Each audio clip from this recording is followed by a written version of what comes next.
Messieurs, dames, si vous nous rejoignez, vous êtes sur la RTB Radio 99.9. À présent, c'est Bonjour chez vous avec un invité en ligne, Monsieur Aidé Émile. Il est au Bénin. Bonjour, Monsieur Aidé. Vous allez bien? Super, très bien de votre côté. Et mes meilleurs vœux pour 2023. Merci. Des vœux de santé, de succès, de bonheur, de paix, surtout. Merci beaucoup, Paria.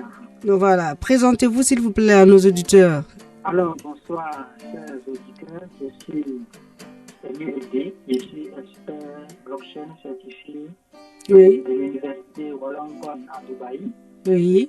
Je suis trader de carrière et je suis également dans l'entrepreneuriat parce que j'ai beaucoup d'entreprises, Oui.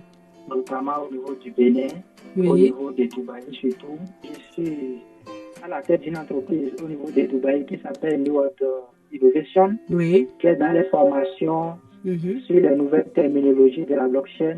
D'accord. Et qui est également dans les accompagnements au niveau des États pour les faire comprendre l'économie numérique, Oui. aussi les particuliers, les entreprises. D'accord. Vous êtes assez jeune, mais ma foi très dynamique. Hein. Alors, dites-moi, Monsieur Aidé, ce que signifient exactement les crypto-monnaies et les blockchains. Très bien, merci Madame Traoré. D'abord, c'est un domaine que normalement on ne va plus parler, on ne va plus commencer à continuer à définir parce que ça fait déjà 14 ans que ça existe. Mais le problème, c'est que les individus ne l'adoptent pas tel que cela se doit. Donc, parlant de la blockchain, c'est une banque en ligne qui pourra permettre à n'importe quel individu d'effectuer des transactions, des échanges de valeurs sur l'Internet, de faire beaucoup de choses. Avec la blockchain, on peut résoudre assez de problèmes. D'accord. Donc, la blockchain intervient dans presque tous les domaines agricoles, les domaines bancaires, les domaines financiers, les domaines... presque tout ce qui est utile à l'homme de façon physique, on peut utiliser la blockchain pour faire. D'accord. Et quels sont les avantages de ces monnaies électroniques-là? Très bien. Donc, c'est une banque qui a été inventée depuis 2009 par un groupe d'individus du nom de Satoshi Nakamoto qui sont partis d'un principe pour lequel les banques physiques ont l'habitude de créer de l'argent de façon illimitée. D'accord. Parce que, par exemple, si nous prenons le moment d'après Covid, il y a, par exemple, les États-Unis qui ont créé assez de dollars, des milliards de dollars, presque tous les jours. On dit, telle banque a créé tel milliard de dollars pour aider, soi-disant, aider les banques qui sont en faillite, ou bien accompagner l'économie, renforcer l'économie. De sorte que si aujourd'hui on les demande de nous dire réellement combien d'argent, des dollars il y a dans le monde, ils ne peuvent pas le dire efficacement. Ah bon? C'est difficile pour eux de le dire. D'accord. Alors, donc, c'est un système qui amène l'inflation. De sorte que celui qui détient son argent de façon physique, l'inflation va venir et va bouffer l'argent petitement. Ce qu'il achetait par exemple en 1000 francs, lorsque l'inflation vient, il peut commencer à l'acheter par exemple à 2000, à 5000. Donc son argent qu'il a gardé au départ commence maintenant à être bouffé à travers l'inflation. Donc les groupes Satoshi Nakamoto maintenant, eux ils sont partis d'un principe pour lequel ça sera de façon déflationniste. C'est-à-dire au lieu de l'inflation, on va préférer la déflation. De sorte que le nombre de monnaies qui sera disponible toute la vie, on doit connaître ça au départ et à la fin. D'accord. Donc ce n'est pas une monnaie qui sera créée n'importe comment ou les décisifs vont se lever simplement et commencer à en créer. Non. C'est une monnaie où combien nous devons créer aujourd'hui, nous allons les créer pour toute la vie. D'accord. Donc ça, c'est un autre avantage pour la blockchain. L'autre avantage, c'est par rapport aux transactions de façon décentralisée. C'est-à-dire, aujourd'hui, nous savons que si nous utilisons les systèmes bancaires, nous avons beaucoup de contrôle. Malgré que c'est notre propre argent, on a tellement de contrôle, on a tellement de pression sur l'utilisation de notre propre argent. Donc, eux, ils sont partis également du principe du respect de la vie privée parce qu'ils se sont dit, bon, si je dois avoir mon patrimoine, je dois avoir mon argent, et c'est quelqu'un qui va me demander de l'utiliser tel que cela se doit. Ce n'est pas le respect de la vie privée, ce n'est pas de l'égalité, ça. Il faut être autonome. Voilà, il faut alors trouver un moyen de l'autonomie, de la décentralisation, de sorte que chacun détient son patrimoine et pourra l'utiliser de façon aisée tel qu'il veut. Tout à fait. Et donc, ils ont alors pensé à mettre en place ce système qui pourra permettre aux gens d'être propriétaires de leur propre argent, de le dépenser de manière illimitée et surtout comme ils veulent. D'accord. Donc, là où vous êtes actuellement, si vous voulez envoyer tout de suite 50 millions vers les États-Unis ou la France, si vous voulez passer par les banques, si c'est une urgence tout de suite, on dit nous avons besoin de 50 millions aux États-Unis parce que c'est peut-être une urgence médicale, vous n'aurez pas la possibilité de le faire tout de suite parce que ils vont demander des justificatifs, ils vont demander des choses pas possibles jusqu'à ce que si c'est une urgence médicale qu'on doit résoudre tout de suite, c'est compliqué. Et si quelqu'un doit mourir, la personne doit mourir. Malheureusement. Donc, le système bancaire financier physique ne nous résout pas les problèmes. Or, avec les banques et avec la blockchain maintenant, vous pouvez rester dans votre chambre, envoyer le nombre de milliards que vous voulez vers n'importe quelle personne partout où il se trouve sur la planète Terre de façon rapide et avec moins de frais de transaction. Donc, ça, c'est encore un autre problème que la blockchain est venue résoudre. Donc, le groupe fait partie de ces principes du respect de la vie privée, de la décentralisation, de la rapidité dans les transactions, de la facilité dans les transactions et surtout des dépenses moindres sur les frais de transaction. D'accord. Donc, les crypto-monnaies en réalité, c'est vrai, aujourd'hui, il y a beaucoup de personnes qui disent mais est-ce que c'est rentable, est-ce que le truc...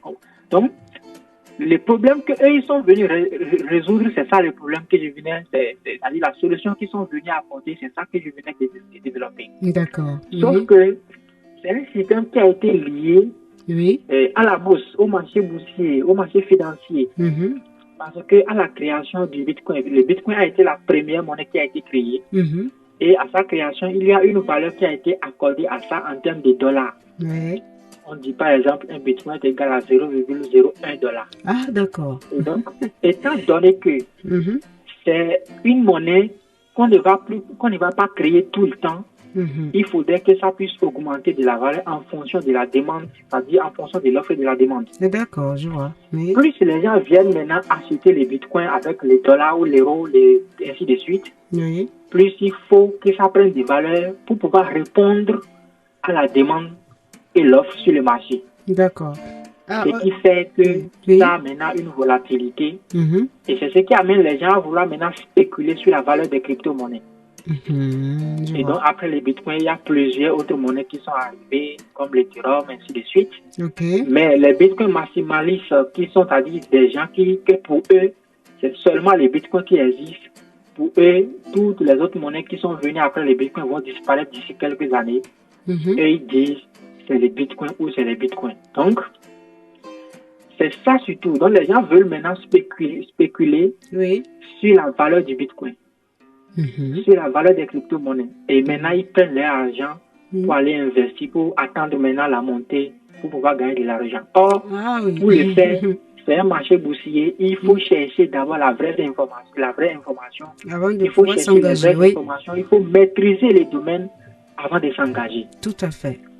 Mais les gens ne cherchent pas ces informations-là avant de s'engager. Ce qui les amène souvent à des désagréments, ce qui les amène souvent à critiquer les domaines par-ci, par-là. Voilà, en quelque sorte. Voilà. Alors, monsieur Edé, quels sont des procédés, on va dire, pour être actionnaire, justement, en crypto-monnaie ou en monnaie électronique, pardon?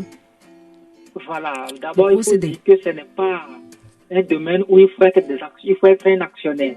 Ce n'est pas un domaine qui appelle des actionnaires. Il y a par exemple, peut-être la question pourrait dire quelles sont les procédures ou bien les procédures pour pouvoir investir dans la crypto-monnaie, pour pouvoir profiter peut-être de la valeur des crypto-monnaies. Comme je viens de l'expliquer, les gens spéculent, ils essaient de spéculer sur la valeur des crypto-monnaies. D'accord? Maintenant, pour le faire, il faut d'abord maîtriser la crypto-monnaie. D'accord. Il faut savoir ce qui est derrière, le projet qui est derrière la monnaie. Parce que n'importe quelle monnaie ne se crée pas de façon hasardeuse.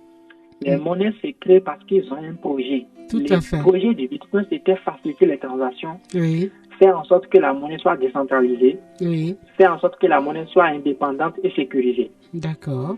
Ça, c'est le projet. Et tout le monde était prêt à avoir une vie contrôlée par soi-même. Du coup, le projet a été efficace et tout le monde a adopté ça. D'accord. Les autres monnaies qui viennent également, chaque monnaie a son projet derrière. Pourquoi le projet vient? C'est parce que on a maintenant quelque chose à résoudre.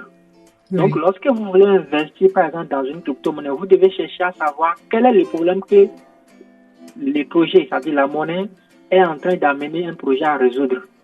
Et si c'est un problème qui sera réalisé, alors en tant qu'investisseur, vous pouvez utiliser les yeux d'un investisseur pour analyser et décider maintenant si vous allez investir ou pas.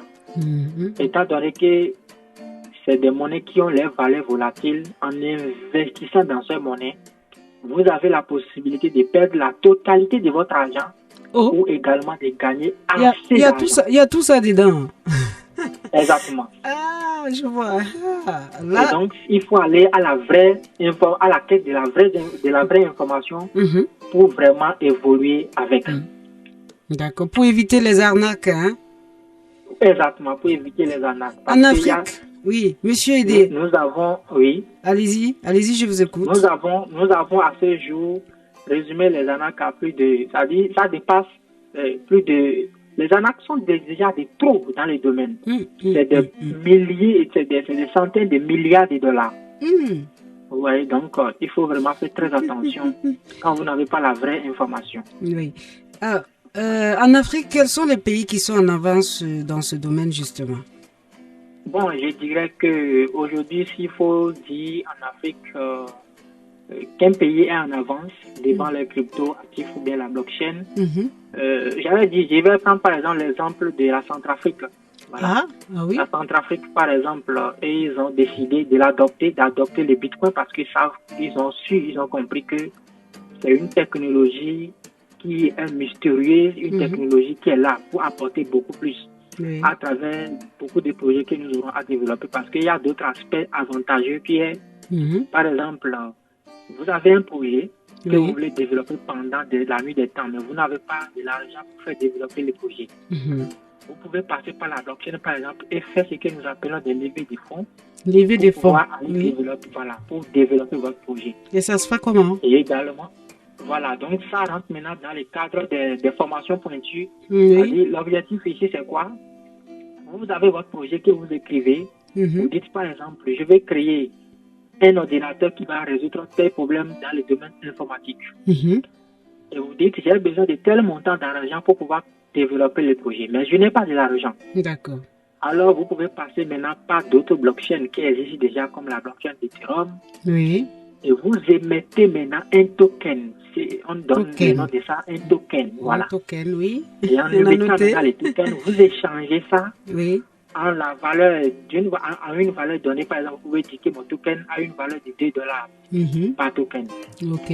Donc, celui qui est intéressé par votre projet, il vient maintenant donner les $2 pour prendre le token en contrepartie. Vous, en retour, vous allez prendre l'argent pour utiliser tout l'argent collecté pour pouvoir développer votre projet. Et quand le projet va évoluer, au fur et à mesure que le projet évolue, plus le projet est intéressant, plus il y a plus d'investisseurs qui vont venir s'intéresser et ça va donner de la valeur à votre token. D'accord.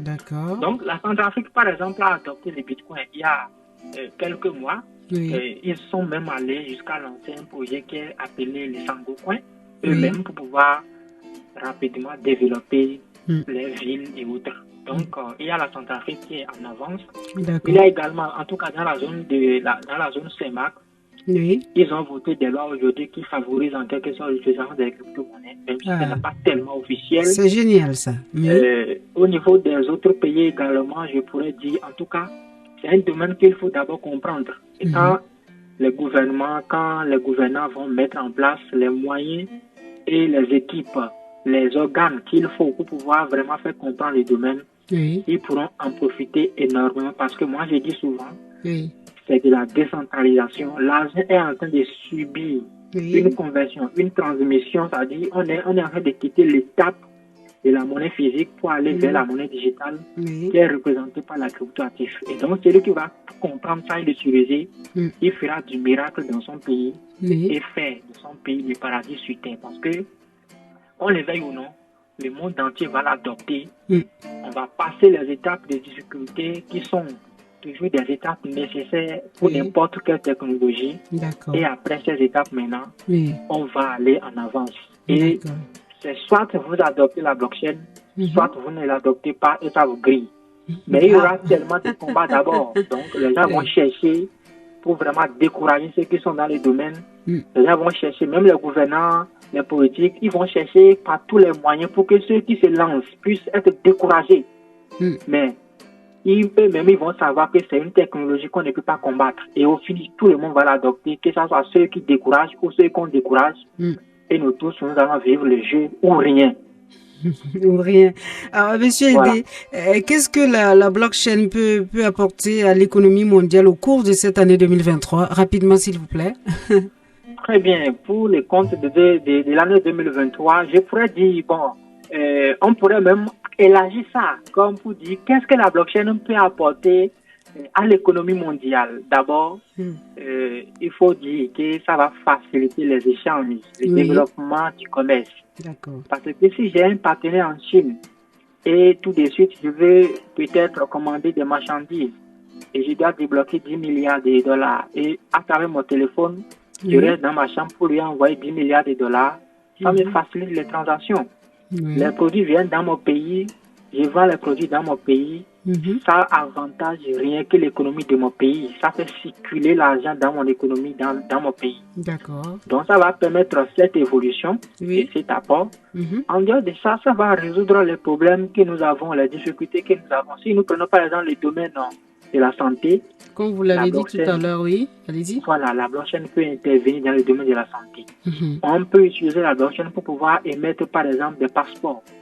On peut utiliser la blockchain pour des assurances vie, de sorte que les problèmes que nous rencontrons au jour le jour avec les assurances, nous puissions limiter et finir avec ces problèmes-là, parce que nous les connaissons tous, ce n'est pas moi, je le dis, quand vous êtes assuré auprès d'une assurance, d'une compagnie d'assurance, si vous avez un problème, c'est avec beaucoup de conditions, peut-être qu'ils vont intervenir ou ils ne vont pas intervenir. Or, avec la blockchain aujourd'hui, on peut passer par là pour que lorsque vous avez un problème, automatiquement, le règlement de compte soit fait pour que vous puissiez avoir votre indemnisation de façon prompte et rapide. D'accord. Vous voyez? La blockchain va nous limiter, par exemple, d'éviter les attentes au niveau des banques, au niveau des institutions. Absolument. Je suis dans ma chambre, je fais mes échanges facilement. La blockchain, en tout cas, est là pour le développement et l'évolution de l'économie physique. Ça ne va pas supprimer l'économie physique, mais plutôt ça va apporter de l'excellence à l'économie physique et mondiale. On dira que la blockchain a de beaux jours devant, on va dire, devant elle en Afrique, hein, c'est ça? Effectivement. La blockchain, c'est une solution porteuse. Bon, si il faut le dire comme ça, c'est une solution vraiment qui va accorder une lumière à tout ce que nous faisons. Oui.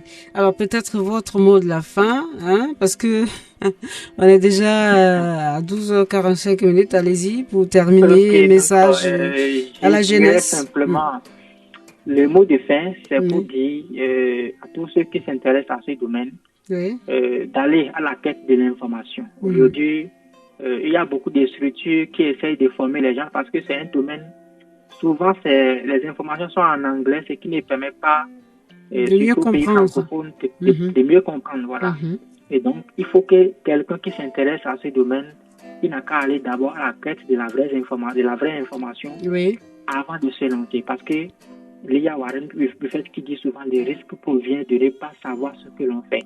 C'est vrai. Lorsque vous voulez faire quelque chose et que vous ne maîtrisez pas la chose, mais pourtant vous vous lancez dedans, ça risque de tourner en mal. Donc, que les gens, la jeunesse, le gouvernement, en tout cas, je les demande d'aller vraiment à la quête de la vraie information pour pouvoir adopter ce domaine qui est le paradis sur Terre.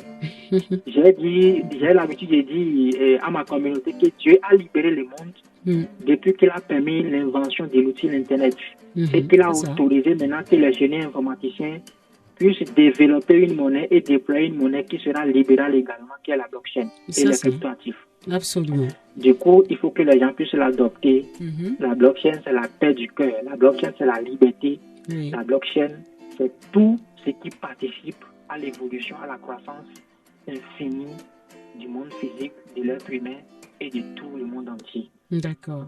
Alors, Monsieur Aidé, c'est déjà la fin. Donnez-nous votre page, on va voir. On va Voilà, la communiquer aussi à nos auditeurs. Ok, nous avons notre Facebook qui est newworld.school, comme son nom l'indique, newworld.school. Oui. Il y a également la page YouTube qui est newworld.school également, newworld.school. Oui. Nous sommes également sur Telegram, newworld.school toujours. Donc, en tout cas, quand vous tapez newworld.school, vous allez nous retrouver. Nous avons également notre application sur Play Store qui est Nova World. Oui. Nous avons également notre site internet qui est newworld.school.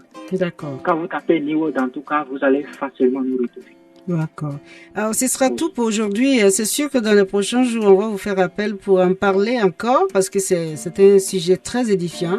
Hein? Oui. Merci, Monsieur Aidé Émile, pour votre éloquence. Merci beaucoup. C'était un plaisir pour nous de faire une interview en direct. Hein? Et merci beaucoup. Bonne journée et à très vite. Merci, pareil, journée à vous. Merci. Au revoir. Oui.